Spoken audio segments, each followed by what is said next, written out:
नमस्कार दोस्तों, मैं शोभित मिश्रा स्वागत करता हूं आप सभी का अपने YouTube चैनल यूनिक सॉल्यूशन में।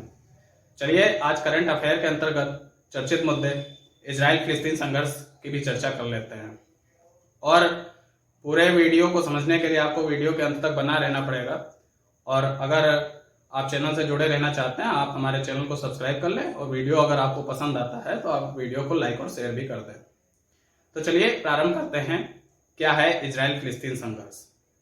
इजराइल फिलिस्तीन संघर्ष को समझने से पहले हम लोगों को इजराइल की स्थिति समझ लेना चाहिए। इजराइल की स्थिति कहां पर है? आप भूमध्य सागर से परिचित हैं। भूमध्य सागर के पूर्वी हिस्से में जो हमारा जो देश लगा हुआ है, यह लगभग इजराइल देश है। और इस इजराइल देश के उत्तर में अन्य देश जो आते हैं, उत्तर में लेबनान, और फिर नीचे दक्षिण की तरफ बढ़ते हुए आप देखेंगे सीरिया, जॉर्डन, और उसके बाद में यहाँ पर इजिप्ट आप देखते हैं, मिस्र देखते हैं। और इस इजराइल क्षेत्र में, इजराइल देश के अंतर्गत आप कुछ इजराइल फिलिस्तीन संघर्ष के अलावा कुछ विवाद के कारण अन्य भी देखते होंगे, जिसमें आप सुनते हैं कि गोलन हाइट्स है इजराइल और सीरिया के बीच में, और जो यह हमारा क्षेत्र है इसको वेस्ट बैंक बोलते हैं। इस वेस्ट बैंक के दक्षिण और पश्चिम हिस्से में हमारा यरूशलेम पड़ता है, और इसी वेस्ट बैंक के नीचे और जॉर्डन के बीच में मृत सागर डेड सी पड़ता है। और यह जो इजराइल है इसके पश्चिमी क्षेत्र की तरफ भूमध्य सागर के पूर्वी क्षेत्र से लगा हुआ गाजा पट्टी, गाजा स्ट्रिप लगता है। तो इस तरीके से हम यह तो समझ गए कि इजराइल की स्थिति क्या है। और यह जो वेस्ट बैंक है, यहीं पर हमारा एक यरूशलेम क्षेत्र भी पड़ता है। अब इजराइल और फिलिस्तीन का जो संघर्ष है, आप इसको, यह एक धार्मिक विवाद पहले था और जो धीमे धीमे एक राजनीतिक विवाद में बदला। तो धार्मिक विवाद से राजनीतिक विवाद बदलने की क्या कंडीशन थी, आप इसको मैं पूरा अभी एक्सप्लेन करूंगा। लेकिन आप यह समझ लें कि जो यह यरूशलेम क्षेत्र है, इस क्षेत्र की 3 धर्मों में मान्यता दी जाती है। एक ईसाई धर्म, एक मुस्लिम धर्म, एक यहूदी धर्म। ईसाई धर्म से परिचित हैं आप। ईसाई धर्म के प्रवर्तक यीशु बोले जाते हैं, ईसा मसीह बोले जाते हैं।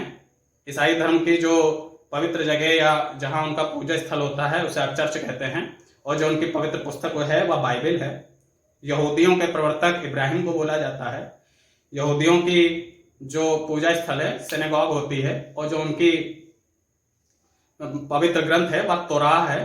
और जो मुस्लिम धर्म है उसके प्रवर्तक मोहम्मद पैगंबर साहब बोले जाते हैं, और जो उनकी पूजा स्थल है वह मस्जिद है, और जो उनकी पवित्र ग्रंथ है वह कुरान है। इस सबसे आप परिचित हैं। और लेकिन इस यरूशलेम को लेकर के इन 3 धर्मों का क्या मत है? ईसाई धर्म का मानना है कि जो यह यरूशलेम क्षेत्र है, यहाँ पर कलवरी पहाड़ी है। उन कलवरी पहाड़ियों पर ईसा मसीह को, यीशु को सूली पर चढ़ाया गया था। मुस्लिम धर्म का मानना है, अच्छा मुस्लिम धर्म से आप परिचित है कि 2 पवित्र स्थल उनके हैं, मक्का और मदीना।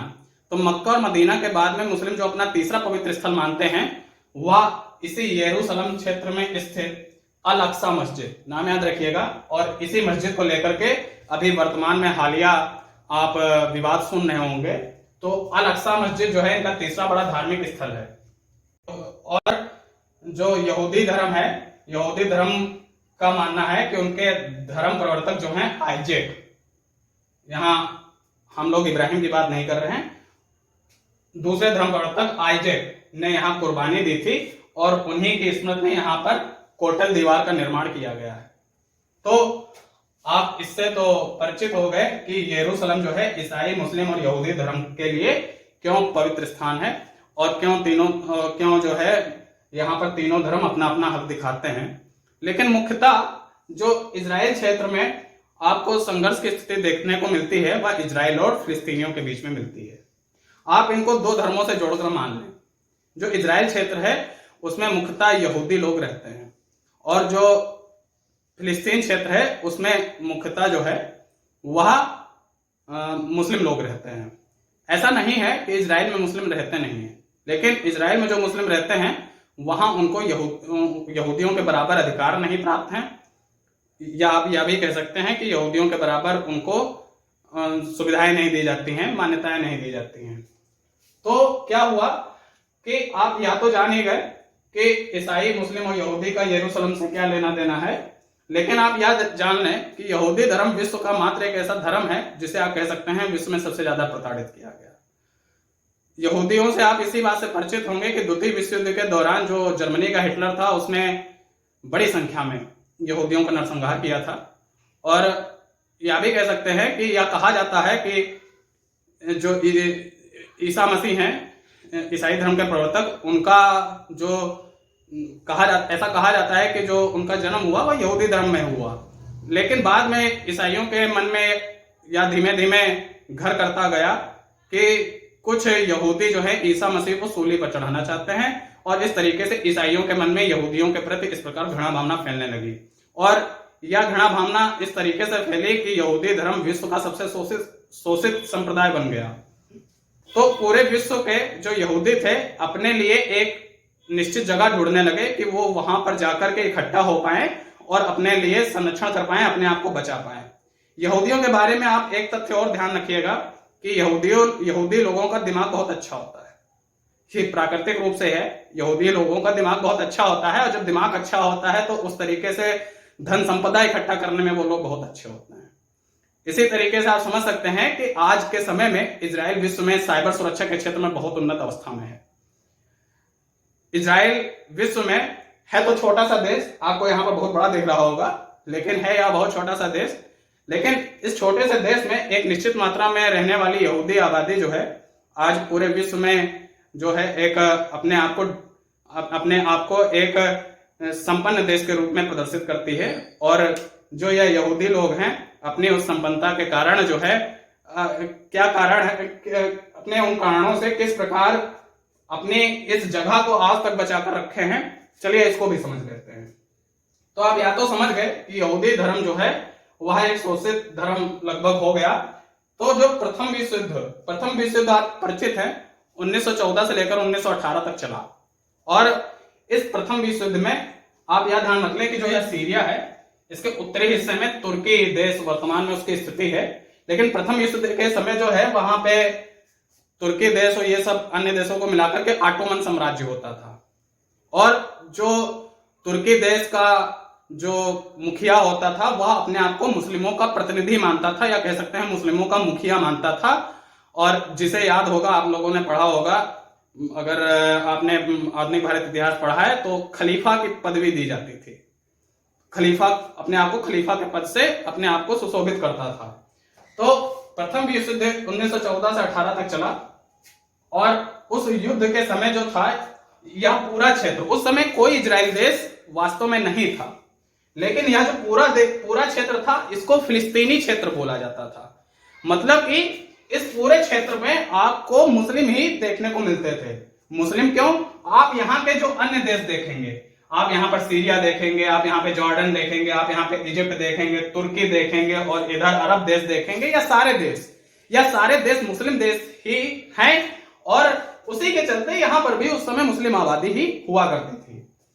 लेकिन प्रथम विश्व युद्ध के समय, तो आप यह समझ गए, प्रथम विश्व युद्ध के समय यह पूरा क्षेत्र फिलिस्तीन का क्षेत्र था, और यह तुर्की, या कह सकते हैं तुर्की देश या ऑटोमन साम्राज्य का हिस्सा था। और उस समय जब प्रथम विश्व युद्ध के समय आपको पता था कि एक तरफ ब्रिटेन थे और जो था तुर्की, ऑटोमन साम्राज्य, ये सब दूसरी तरफ थे। तो जो ये इजराइल के यहूदी थे उनको ब्रिटेन ने एक वादा किया। 1917 में एक बाल्फोर घोषणा पत्र ब्रिटेन ने साइन किया यहूदियों के साथ में, और बाल्फोर घोषणा पत्र से यहूदियों से ब्रिटेन ने यह वादा किया कि हम आपको यहां पर एक आपके लिए देश बनाकर देंगे, जो यह स्थिति है यहां पर आपके लिए एक देश बना के देंगे। लेकिन अच्छा, 1918 में प्रथम विश्व युद्ध समाप्त हो जाता है, ब्रिटेन जीत भी जाता है। लेकिन और 1919 में वर्साय की संधि होती है। वर्साय की संधि से आप परिचित हैं। वर्साय की संधि के द्वारा जो यह तुर्की देश था या ऑटोमन साम्राज्य था, वहां पे खलीफा का पद समाप्त कर दिया जाता है, ऑटोमन साम्राज्य तोड़ दिया जाता है, खंडित हो जाता है, और ऑटोमन साम्राज्य इस तरीके से समाप्त होता है। लेकिन जो यह बाल्फोर घोषणा पत्र साइन हुआ था, वादा वादा तक ही रहा, उसे वास्तविकता में नहीं उतारा गया। तो इसके बाद होता क्या है, इस तरीके से प्रथम विश्व युद्ध के बाद में द्वितीय विश्व युद्ध चालू होने तक यहूदियों पर कोई खास ध्यान नहीं दिया गया और यहूदी धर्म का शोषण जारी ही रहा। तो और द्वितीय विश्व युद्ध भी चालू होने में कोई ज्यादा समय तो लगा नहीं। 18 में प्रथम विश्व युद्ध खत्म हुआ, 39 में 1939 से दूसरा विश्व युद्ध चालू हो जाता है। और जब दूसरा विश्व युद्ध चालू होता है, दूसरा विश्व युद्ध आप जानते हैं 1939 से लेकर 45 तक चला। और इस दूसरे विश्व युद्ध में जो जर्मनी का तानाशाह था हिटलर, उसने 60 लाख यहूदियों को मार डाला। 60 लाख यहूदियों को मार डाला, या कह सकते हैं 60 लाख से भी ज्यादा यहूदियों को मार डाला। और जितनी आबादी को उसने मारा, नरसंहार किया, गैस के चेम्बरों में बंद करके उनको मार डाला, वह यहूदी धर्म की 1/3 आबादी कही जा सकती है। मतलब कि उनकी जितनी आबादी थी उसका तीसरा हिस्सा जो हिटलर था उसने नरसंहार कर दिया।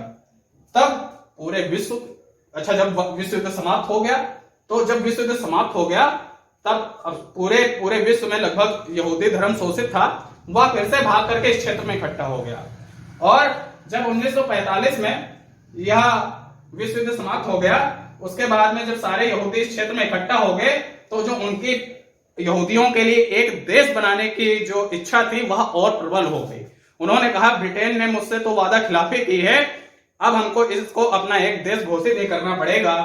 और जिसके चलते जो है 1947 में जब यह यहूदियों का संकट बहुत ज्यादा बढ़ गया और यहूदी धर्म के ऊपर बादल मंडराने लगे, तो 1947 में यूएन द्वारा, यूनाइटेड नेशन द्वारा फिलिस्तीन को, क्योंकि उस समय यूएन बन चुका था द्वितीय विश्व युद्ध के बाद में, तो यूनाइटेड नेशन द्वारा फिलिस्तीन को यहूदियों और मुसलमानों में विभाजित किया गया तथा यरूशलेम को अंतरराष्ट्रीय शहर घोषित कर दिया गया, जिस पर यूएन का नियंत्रण होगा। पूरी बात को समझें, यहां पर समझने वाली बात है कि 1947 में जो यह पूरा फिलिस्तीन क्षेत्र था, जब यहूदी धर्म प्रताड़ित हो गया, तो अंतरराष्ट्रीय संघ ने, यूनाइटेड नेशन ने इस पूरे क्षेत्र को यह बोल दिया कि यह इस पूरे क्षेत्र में दो धर्मों के लिए अपनी अपनी जगह दी जाएगी।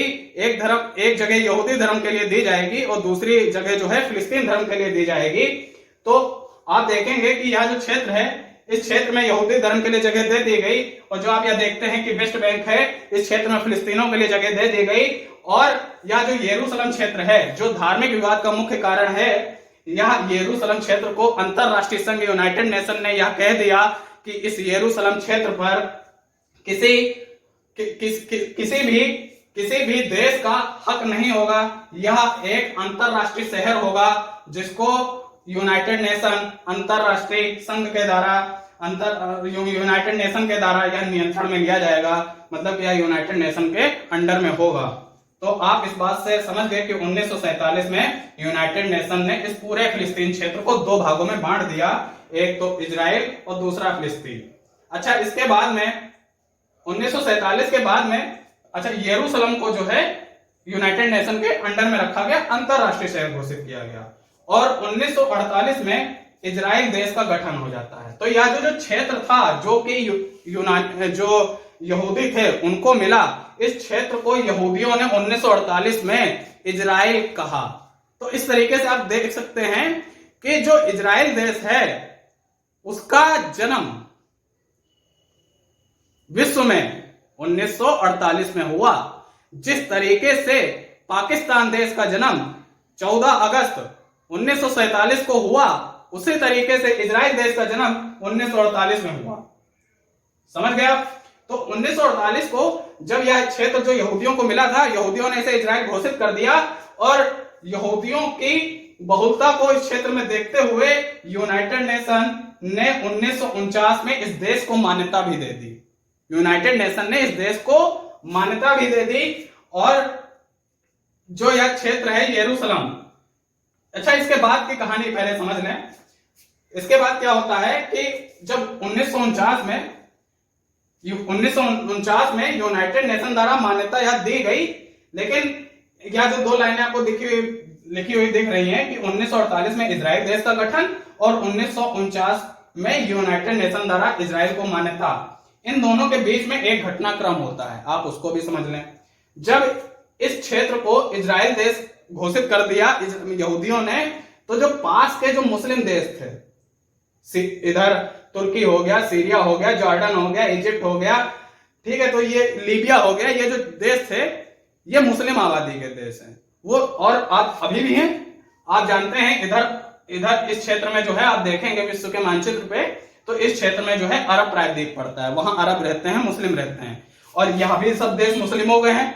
तो यह देश यह नहीं चाहते थे कि, इनका मानना यही था कि यह जो पूरा इलाका है भूमध्य सागर के पूर्वी हिस्से में यह मुस्लिमों का ही हो, यहाँ पे किसी अन्य धर्म की प्रासंगिकता ना हो। तो यहूदियों का जब उन्होंने अपना देश घोषित कर दिया 1948 में, उसके तुरंत बाद ही इन सारे मुस्लिम राष्ट्रों ने एक साथ मिलकर इस इजराइल देश पर हमला कर दिया। लेकिन इस बात को मैंने आपको पहले ही बताया था कि जो यहूदी होते हैं वो प्राकृतिक रूप से कुछ अच्छे दिमाग के होते हैं, अच्छे दिमाग के होने के कारण आज वो वर्तमान में टेक्नोलॉजी में आगे हैं और धन संपदा में भी आगे हैं। और इस अकेले यहूदी देश ने या जितने मुस्लिम देश मिलकर इस पे आक्रमण किया था, उन सभी मुस्लिम देशों को अकेले उसने पराजित कर दिया। या आप कह सकते हैं कि अपने इस देश क्षेत्र को, जो कि उन्होंने इजराइल देश के नाम से गठन किया था, उसको अपने हाथ से जाने नहीं दिया। और इसी को देखते हुए जब 1949 में यूनाइटेड नेशन के द्वारा इस इजराइल देश को मान्यता दे दी जाती है। अच्छा, हुआ क्या कि जब यह बड़े बड़े क्षेत्र या बड़े बड़े देश इजराइल से हार जाते हैं, तो उनके अंदर एक खुन्नस आ जाती है, और उसी के चलते 1967 में दोबारा यह जो अरब देश होते हैं, जो अभी मैंने नाम लिया था, सीरिया, जॉर्डन, इजिप्ट, और इधर आप तुर्की देख लेंगे, लीबिया, या जो देश थे, इन्होंने फिर से हमला किया। लेकिन जो उसका परिणाम 1948 के बाद में हुआ, वह परिणाम दोबारा दोहराया गया और इजराइल ने फिर से उन सभी देशों को पराजित कर दिया और अपने इस क्षेत्र को बचा पाने में सफल हुए, और धीमे धीमे यह अपनी उन्नति की तरफ आगे बढ़ने लगे। तो चलिए, इस तरीके से हम लोगों ने यहाँ तो देख लिया कि जो यह पूरा इजराइल का गठन है यह किस प्रकार हुआ, फिलिस्तीन क्या है, और लेकिन आपके मन में यह उत्सुकता उठ रही होगी कि वर्तमान में यह क्यों चर्चा में आ गया। तो दरअसल यह जो यरूशलेम क्षेत्र है, इस आप यह तो समझ गए कि यह इजराइल यहूदियों का है, फिलिस्तीन है, और अच्छा यहाँ पे और समझ लें कि यह जो सीरिया है और यह जो इजराइल है, इनके बीच में गोलन की पहाड़ियां हैं, और यह जो इजराइल के पश्चिम में है, यहाँ पर गाजा की पट्टी है, और यहाँ पर आप कह सकते हैं कि यहाँ पर फिलिस्तीनी ही रहते हैं। तो फिलिस्तीनी आप बोल सकते हैं कि फिलिस्तीनी यहाँ पर भी हैं, फिलिस्तीनी यहाँ पर भी हैं, और यह दोनों क्षेत्र फिलिस्तीनी ही हैं। लेकिन यहां पर फिलिस्तीन का समर्थन करने वाले एक उग्रवादी संगठन है, फिलिस्तीन का समर्थन करने वाले एक उग्रवादी संगठन है, जो अपनी बात को मनवाने के लिए हिंसा का सहारा लेते हैं। जैसे कि हम अपने देश में उन संगठनों को आतंकवादी संगठन कहते हैं, उसी तरीके से अमेरिका ने भी इस क्षेत्र में रहने वाले उग्रवादी संगठन को आतंकवादी संगठन कहा है, और उस आतंकवादी संगठन का नाम वो लोग हमास देते हैं, और हमास उस संगठन का नाम ही है। तो वह फिलिस्तीनों के समर्थक है, लेकिन वह अपनी बात को हिंसा से मनाने का इरादा रखते हैं, और इनकी यह विचारधारा है कि फिलिस्तीनों ने जो अपना क्षेत्र या खोया है, वह हिंसा के जरिए एक दिन पूरा क्षेत्र या फिलिस्तीन क्षेत्र बनाना चाहते हैं। तो हुआ क्या कि यह जो यरूशलेम था, यहां पर एक मस्जिद है, अल अक्सा मस्जिद।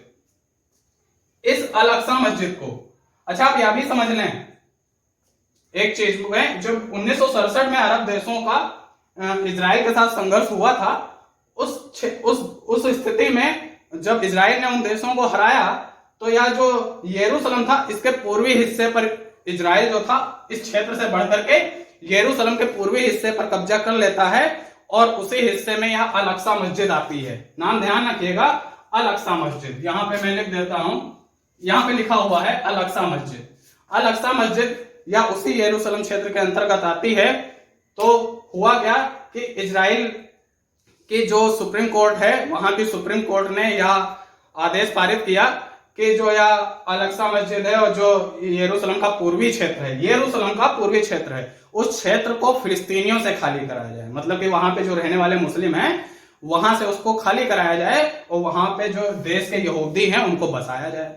इसी के चलते जो इजराइल की मिलिट्री है उसको यह खबर मिलती है, इजराइल देश का ऐसा कहना है कि उनको यह खबर मिलती है कि अल-अक्सा मस्जिद के अंदर कुछ उग्रवादी क्रियाविधियां चल रही हैं। इसके चलते उस पवित्र जगह पर इजराइल की मिलिट्री अंदर जाकर के सर्च अभियान करती है, जिसके चलते जब यह जो पास के मुस्लिम राष्ट्र हैं जब उनको इस बात का पता चलता है तो अपनी तीसरी पवित्र जगह पर मिलिट्री के घुसने के कारण वह इसका इजराइल का तीखा विरोध करते हैं।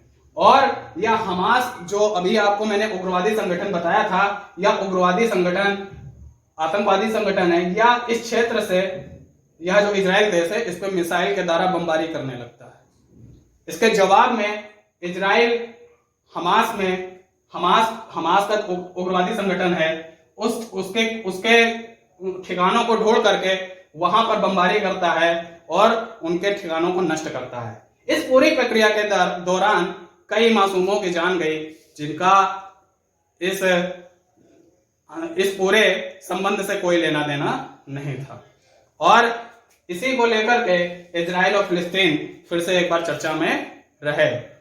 लेकिन इन सबको लेकर के भारत का क्या कहना है इस विवाद में, क्योंकि भारत भी इस एक अंतरराष्ट्रीय परिवार का अंग है और भारत के इजराइल के साथ भी संबंध है, भारत का फिलिस्तीनियों के साथ भी संबंध है। तो भारत गांधी जी का देश है, भारत कभी हिंसा का सहारा नहीं लेता है। एक वोटिंग कराई गई और उस वोटिंग में यह कहा गया कि जो फिलिस्तीन में यह जो गाजा क्षेत्र है इसमें जो बमबारी की गई उसमें कई फिलिस्तीनियों के जो मासूम फिलिस्तीनी थे उनकी जान गई। क्या यह मानवाधिकार का उल्लंघन तो नहीं है? इजराइल की सेना ने मानवाधिकार का उल्लंघन नहीं है? तो इसको लेकर के एक वोटिंग कराई गई यूनाइटेड नेशन में, और जिसमें भारत ने ना इजराइल के पक्ष में वोट दिया और ना ही फिलिस्तीन के पक्ष में वोट दिया। अच्छा, इसका भारत का न्यूट्रल रहने का क्या कारण है? आप इसको समझें। भारत वर्तमान में इजराइल के डिफेंस मटेरियल का एक बहुत अच्छा बायर है।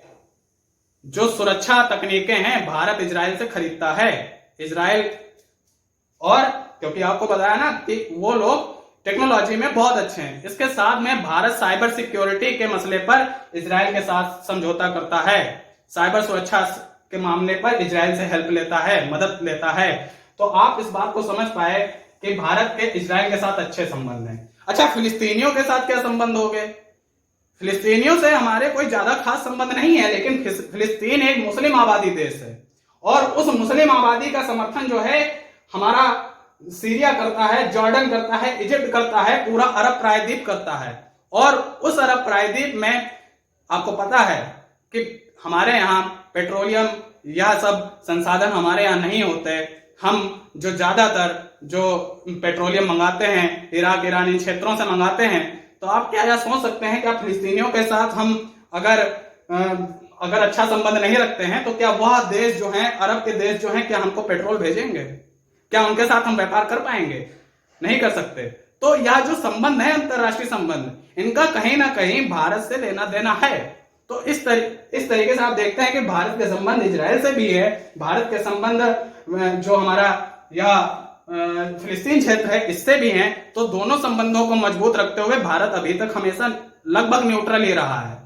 वह ना इजराइल के पक्ष में बोलता है, ना वह फिलिस्तीन के पक्ष में बोलता है। और यही एक अंतरराष्ट्रीय कूटनीति का उदाहरण है। तो उम्मीद है आपको वीडियो पसंद आया होगा, आप समझ पाए होंगे इजराइल फिलिस्तीन संघर्ष क्या है और इसकी वर्तमान परिप्रेक्ष्य में क्या भूमिका है, भारत से किस प्रकार इसका संबंध है। और आगे हम लोग इसी प्रकार के वीडियो लाते रहेंगे। उम्मीद है आपको वीडियो पसंद आया होगा और वीडियो को आप लाइक और शेयर कर लें। साथ में चैनल से जुड़े रहने के लिए हमारे चैनल को सब्सक्राइब भी कर लें। धन्यवाद।